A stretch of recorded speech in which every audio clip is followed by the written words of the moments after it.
የኢትዮጵያ ንግድ ባንክ የጎባ ቅርንጫፍ ከ56 ዓመታት በላይ ደንበኞቹን ጥራት ያለው አገልግሎት በመስጠት የሕይወታቸው መለወጥ ጠንካራ አጋር እንደሆናቸው ደንበኞች ተናግረዋል።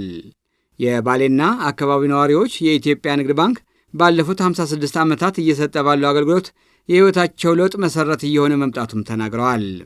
ከዛሬ 56 ዓመታት በፊት በ1961 ዓ.ም ነበር በባሌ ጎባ የኢትዮጵያ ንግድ ባንክ የጎባ ቅርንጫፍ ከፍቶ አገልግሎት መስጠት የጀመረው።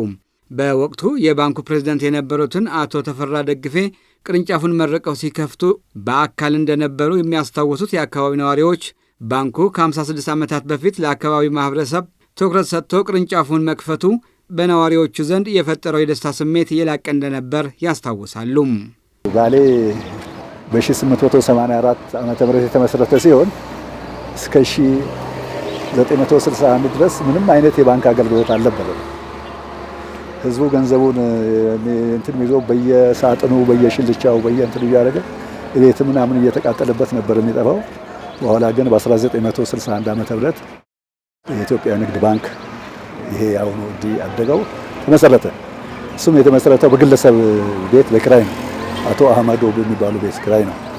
ከዛ ጊዜ ጀምሮ በጣም ህዝቡን እያገለገለ ይገኛል። ይሄ ባንክ በ1961 ዓመተ ምህረት ነው የተመሰረተው።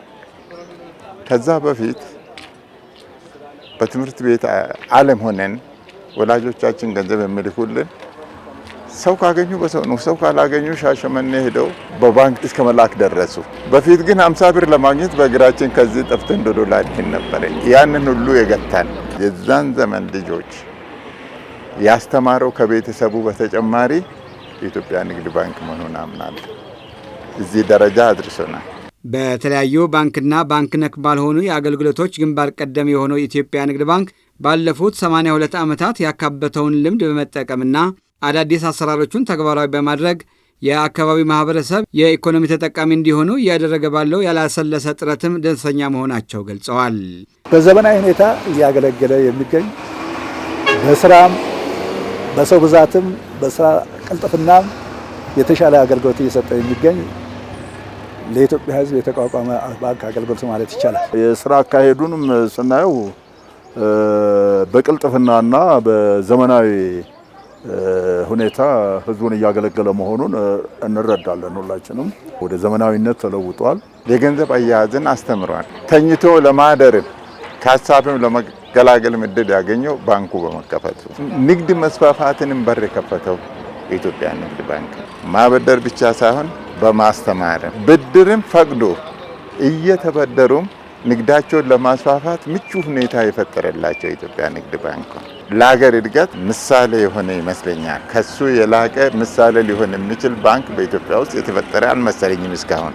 በስንዴ ምርት የሚታወቀው ባሌና አካባቢው የጎባ ቅርንጫፍ መከፈት በነዋሪዎቹ የንግድ እንቅስቃሴ ላይ ትልቅ ለውጥ ማምጣት መቻሉን የጎባ ቅርንጫፍ ስራ አስኪያጅ አቶ ከሊል ነው ይናገራሉ።